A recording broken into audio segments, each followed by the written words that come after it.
Hola a todos, este video va a quedar en Classroom para aquellos que no pudieron ingresar, ¿no es cierto?, esta semana a la clase en Zoom.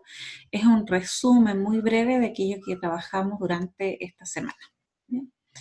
Lo primero es contarte que lo que va a ser la cuarta etapa, primero obviamente recordar aquello que ya hemos visto, que está realizado respecto a la priorización curricular, la propuesta que nos hace el Ministerio. Lógicamente, segundo medio es un año con mucho, ¿no es cierto?, muchas temáticas dentro de lo que es historia, porque es el último año que se ve historia como una clase obligatoria. ¿Qué hemos visto hasta ahora? Durante estos meses hemos trabajado el periodo de entreguerra, entre la Primera Guerra Mundial y la Segunda Guerra Mundial, específicamente temas como los años 20, las vanguardias, la Gran Depresión, consumo de masa y los totalitarismos. Esas han sido las grandes temáticas vistas.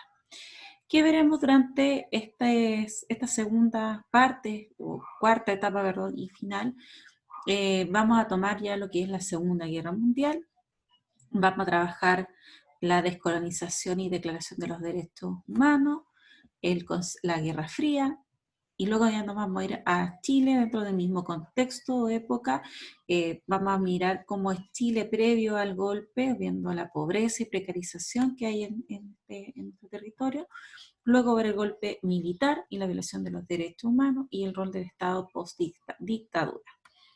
Queremos mirar estas temáticas que vemos aquí, que es con estas crisis que hay a nivel internacional o mundial y también en nuestro país, verlas desde la óptica de las miradas de los derechos humanos y violación de los derechos humanos. Por lo tanto, ese va a ser nuestro hilo conductor que nos va a permitir tener como una línea, ¿no es cierto?, específica y unir todas estas temáticas que vamos a realizar. ¿Bien? También te queremos contar sobre las evaluaciones. Recordar que esta cuarta etapa vamos a considerar notas sumativas. La primera de ellas va a ser un quiz realizado la tercera semana de octubre. ¿Ya? En este aspecto, ese quiz va a tener, ¿no es cierto?, el objetivo de ser la primera nota, va a trabajar con fuentes, hartos recursos, como lo hemos hecho en las veces anteriores. ¿Bien? La nota 2 va a contar de una investigación, la cual se presenta a través de un video, y esa está relacionada con nuestro tema central, el eje que hemos escogido en este periodo, que son las violaciones de los derechos humanos. Durante este periodo estudiamos, ¿no es cierto? Especialmente pueden ser, ¿no es cierto?, durante la Segunda Guerra Mundial, o puedes elegir también el caso chileno con el golpe militar. ¿Ya? Eso se va a realizar durante la segunda semana de noviembre. Dentro de esta misma evaluación, que es la investigación, va a haber una parte de la nota que se va a considerar la autoevaluación, que se va a realizar la tercera semana de octubre. ¿Bien? Eso va a ser la nota número 2. Para historia solamente tendrás 2 evaluaciones. ¿Ya? Vamos a revisar rápidamente lo que es el material presentado, ¿no es cierto?, o puesto en Classroom en la semana 1, que es esta infografía o guía resumen de la Segunda Guerra. Especialmente en la parte 1, los años previos a la guerra, para ver los antecedentes y las causas que provocaron el conflicto. ¿Ya? Nos interesa también en la segunda semana de Classroom y de Zoom ver lo que será brevemente las etapas y luego también los efectos y consecuencias, especialmente el tema de los derechos humanos, ¿cierto? La parte 1 se llama la antesala de la guerra, especialmente los años previos. Con tus compañeros estuvimos revisando desde 1918 hasta 1938, todo el periodo, estos años, estos hitos que van a marcar el periodo entre guerra y que van a ir generando, ¿no es cierto?, lo previo, ¿no es cierto?, hacia lo que es la Segunda Guerra, ¿ya? Sobre todo los antecedentes previos. Es una época de muchas crisis. Nosotros analizábamos con la clase que no solamente es el conflicto entre Alemania, Italia, Francia, Inglaterra, sino que también vemos algunos otros hitos especiales que le dimos mucho énfasis para que tú también lo puedas buscar, como es la Guerra Civil Española y el caso, lo que sucede con la invasión japonesa en China, ¿ya? Donde también aparece, ¿no es cierto?, una guerra, una parte de la guerra que es muy, muy eh, fuerte, ¿no es cierto?, impactante por la forma que Japón, ¿no es cierto?, ataca el territorio chino. ¿Bien? Estos son los periodos que revisamos, hablamos del Tratado de Versalles, cómo influye en el inicio de la guerra, dábamos algunos antecedentes respecto a este tratado, por ejemplo, que no es el único, hay muchos tratados, muchos acuerdos, incluso armisticios que se dan en este periodo, pero ¿qué es lo que se destaca del Tratado de Versalles? Que va a dejar, aparte de esta humillación en Italia y Alemania, está generada por las limitaciones territoriales que se hicieron a ambas naciones, en especial a Alemania, que se les quitó territorios que ellos expandieron durante la Primera Guerra, incluso se les quitó territorios que les pertenecían previo a la guerra. También fue el pago de las indemnizaciones que tuvieron que pagar Alemania a los países más afectados por la guerra. Por ejemplo, tus compañeros preguntaban por qué tenían que pagar y qué consistía. Tenían que pagar porque los países más afectados fueron bombardeados, fueron destruidos, las poblaciones diezmadas, destruidas las industrias, todo eso tenía que ser reconstruido posguerra. Y por eso Alemania tenía que pagar a esos estados para que ellos pudieran rearmar nuevamente sus naciones. Y eso va a generar, ¿no es cierto?, también esa humillación por el pago, porque ya Alemania estaba en una crisis, obviamente económica, y con este pago de indemnización aún aumenta más la crisis, la pobreza dentro de la misma Alemania, incluso el tener que endeudarse para pagar esas indemnizaciones y tener que priorizar en eso en vez de levantar su propia nación. Bueno, también está el tema de eh, el restringirles a los alemanes poder crear eh, sus propias industrias para producir armas y también negarle la posibilidad de organizar nuevamente un ejército. ¿Ya? Eso también va a ser muy humillante para los alemanes porque ellos tenían un orgullo de su tradición militar y eso va a ser obviamente humillante.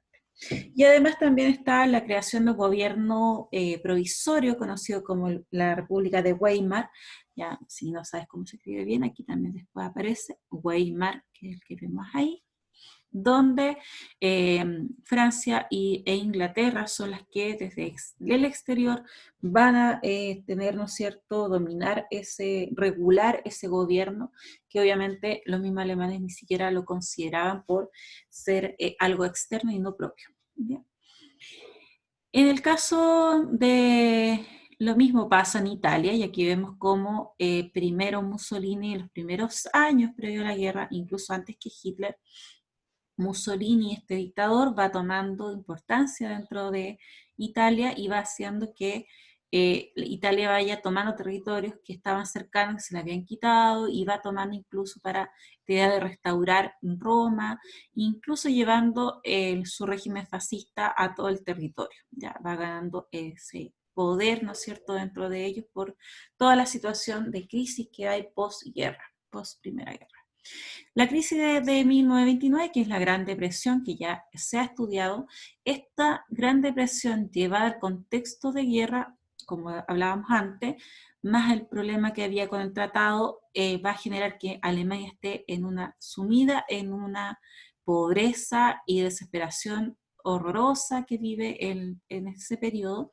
Van a haber protestas, van a haber reclamos por todo lo que conlleva que la figura de Hitler como salvador, esa visión mesiánica que hay de Hitler, se difunda, ¿no es cierto?, y se profundice a través de esta crisis. Ya en 1933 asume Hitler como el canciller, termina la República de Weimar y ya vemos que él se hace con el poder junto con el partido único, que es el partido nazi o social nacionalista.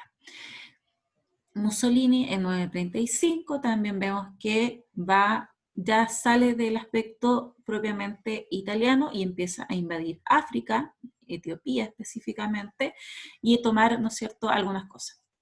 Frente a esas demostraciones de poder que tiene tanto Mussolini como Hitler, Inglaterra y Francia aún no pueden hacer frente porque están muy debilitadas posterior a la guerra. Vemos acá el inicio también de otro conflicto que se da entre 1936 y 1939, que es la Guerra Civil Española, ¿ya? También, como decíamos, esta guerra civil, y muy brevemente la vamos a nombrar, está relacionada con este dictador conocido como Franco, que va a ser quien lidere el bando nacionalista, que es de derecha. Vemos nuevamente el ultranacionalismo de derecha, apoyado por Alemania y por Italia. Este grupo está conformado por las clases altas, terratenientes, burguesía y parte de un ejército rebelde que es, ¿no?, el que pelea contra el otro bando, que es el bando republicano. Un bando de izquierda, diferente, ¿cierto? Vemos las izquierdas con la derecha peleando, apoyado por la URSS, que es la URSS es conocida, ¿no es cierto?, por su ideología comunista, y acá vemos, ¿no es cierto?, que está conformado por comunistas, los sindicatos, obreros y campesinos. Finalmente gana, ¿no es cierto?, el bando nacionalista, y esto va a generar que durante casi 40 años va a ser una de las guerras más duras, difíciles, ¿no es cierto?, y que eso hace que también se quede fuera del conflicto de la Segunda Guerra, porque España está en este conflicto interno y obviamente no está en condiciones de participar en otra guerra. Obviamente no por eso Franco no deja de ser aliado de Hitler y de Mussolini, y firmando, por ejemplo, uno de los pactos más conocidos que vamos a ver más adelante, que es un pacto anticomunista, ¿ya?, ideológicamente ligado a ellos, pero tratando de evitar, ¿no es cierto?, directamente participar en la guerra, ¿ya? España vive un momento muy complejo.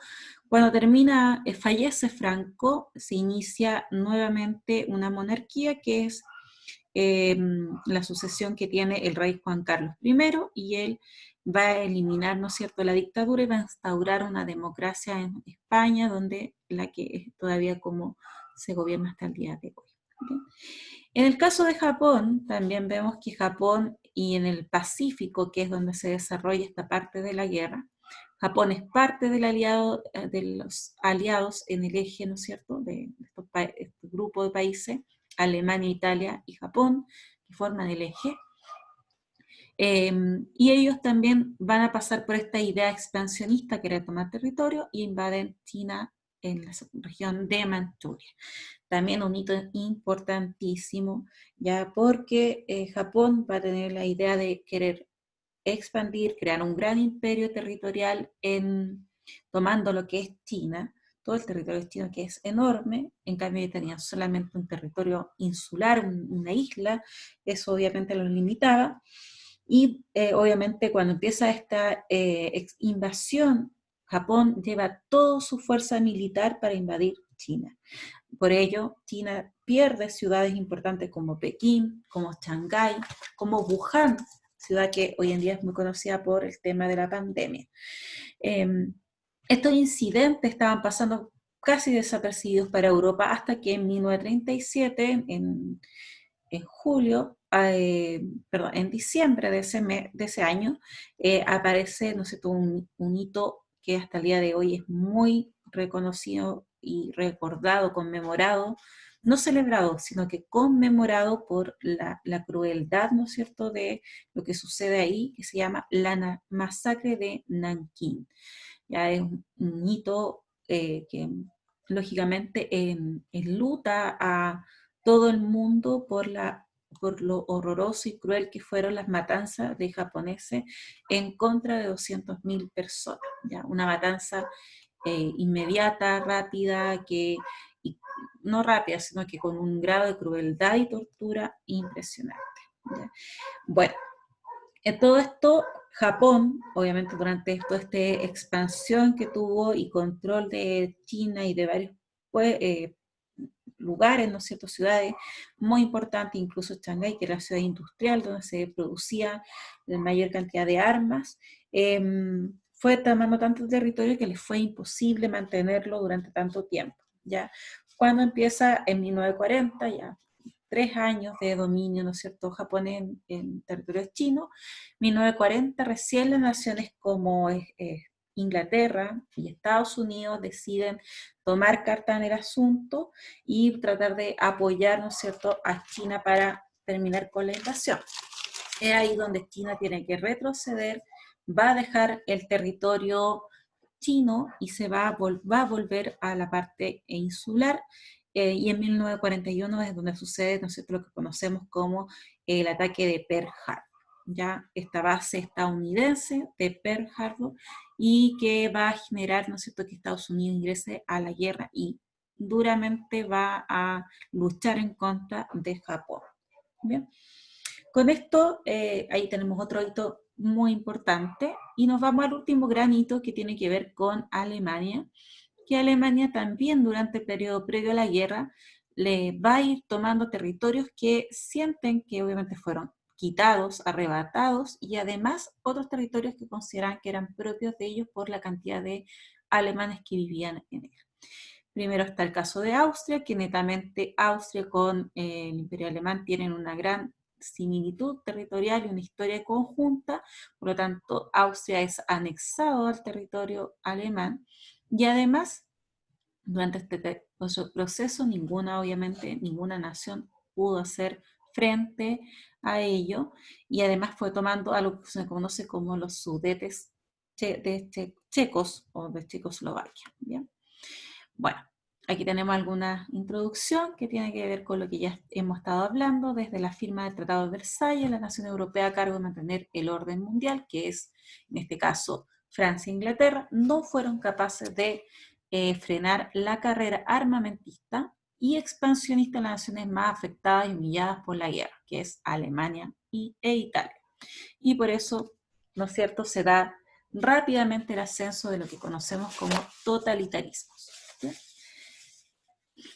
En la misma guía aparecen aquí los elementos que ya hemos ido viendo a través de esos hitos, como es el expansionismo, ya en caso de Alemania, territorio de Austria y los sudetes de Checoslovaquia, que también podemos mirar a través de este mapa. ¿Ya? Aquí tenemos Checoslovaquia, de color verde, marcado lo que son los sudetes, que son toda la parte sureste, ¿ya? Y este sector que vemos aquí, un sector donde es interesante, si tú puedes buscar y obviamente lo vamos a explicar, está relacionado a que mucha población de Checoslovaquia era alemana, otros eran de origen checo, otros eran de origen de otras naciones como eslavos, húngaros eh, y que van a ir conformando un montón, ¿no es cierto?, una diversidad de pueblos. Como vemos que hay un porcentaje alemán, ellos van a ser los que van a buscar que los sudetes se unan al imperio alemán y obviamente van a congeniar con la ideología nacionalista, ¿no es cierto?, este sentimiento nacional de querer ser parte de Alemania y recuperar, ¿no es cierto?, esta idea de nación. Vemos también el territorio de Austria, que como decíamos también fue anexado. La carrera armamentista relacionada, ¿no es cierto?, específicamente con evitar que produjeran armas. Bueno, contrario a eso, tanto Italia, Alemania y Japón fueron los que produjeron muchas más armas. Incluso esto, vamos a bajar un poco para verlo, no solamente ellos, sino que aquí vemos Rusia, Estados Unidos como países que fueron los que más produjeron tanques, aviones, ¿no es cierto? Y más abajo vemos, por ejemplo, el gasto nacional que tenían también Francia. Y así vemos Francia, Alemania, casi se compara en los últimos años, en 1939, la cantidad de dinero que tenían destinado a la producción de armamento. Bien, y nos servían los gráficos para mirarlo. Bueno, durante todo este periodo previo a la guerra, como decíamos, ninguna de las naciones, ni Francia ni Inglaterra, fueron capaces de frenar esto, y mucho menos aquí como vemos esta organización creada posterior a la Primera Guerra, conocida como las Naciones Unidas, ¿ya? Porque nadie, ¿no es cierto?, fue...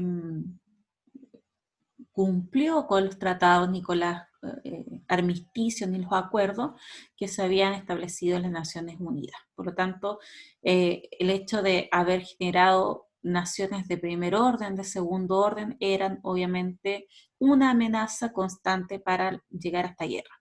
Y en este aspecto quiero que tú mires, a aquellos que no estuvieron, que miren en la página 51 de su libro, el recurso 51 que se llama La visión de la historia de un historiador. ¿Ya? Aquí aparece Erich Hobsbawm, que es un historiador muy importante de la historia universal y sobre todo del siglo XX. Tiene varios tomos de la historia y él habla en ese texto, para que tú lo puedas revisar en más detalle, cómo desde el inicio, desde el término de la Primera Guerra Mundial, ya era lógico y obvio y anunciado, como la crónica de una muerte anunciada, el inminente llegada de una segunda guerra. ¿Ya? ¿Por qué lo dice él? Porque obviamente lo primero fue que el Tratado de Versalles no permitió que las naciones posterior a la guerra tuvieran la calidad de ser iguales entre ellas, poder ser naciones que hablaran al mismo nivel, sino que generó estas naciones de primera categoría, de segunda categoría, y eso va a generar un resentimiento que obviamente va a promover un conflicto armado. ¿Ya?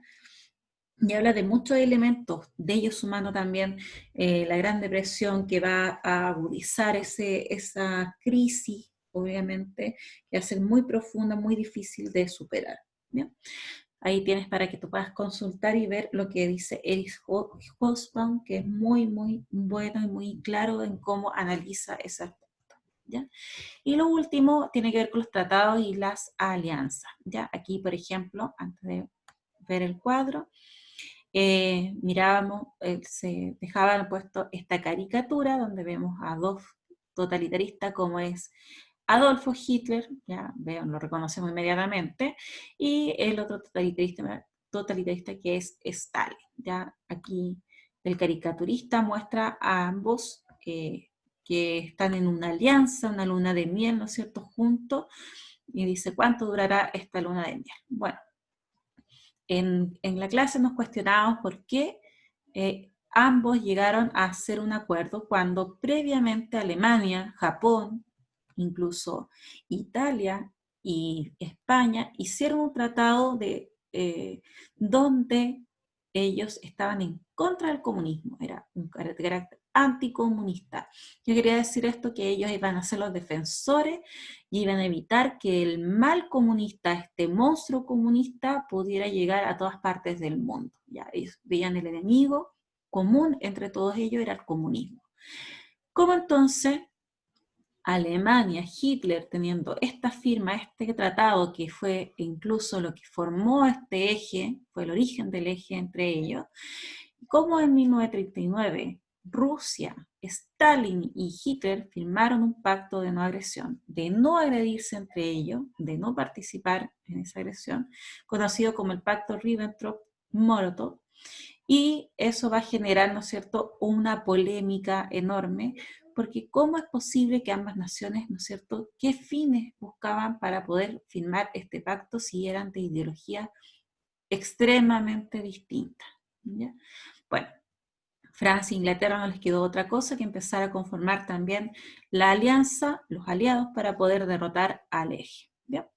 Aquí tenemos entonces el resumen más o menos de lo que nosotros trabajamos esa sesión.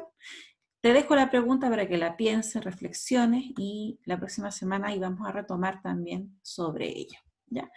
Revisa la guía, puedes también consultar aquellos materiales que se dejaron, ¿no es cierto?, eh, como de consulta para que tú puedas poder revisar, ¿no es cierto?, ver algún material. Hay mucho material documental que puedes ver para la Segunda Guerra Mundial. ¿Ya? También el video breve que se dejó para ver la explicación general y tener una postura, ¿no es cierto?, una perspectiva mucho más amplia. Eso es esta cápsula, ¿no es cierto? La próxima va a ser sobre principalmente las etapas y específicamente los efectos, el impacto de la guerra. En especial, ahí van a tener una tarea que es investigar sobre el Holocausto. ¿Bien? Hasta luego, que estén muy bien. Gracias por escuchar.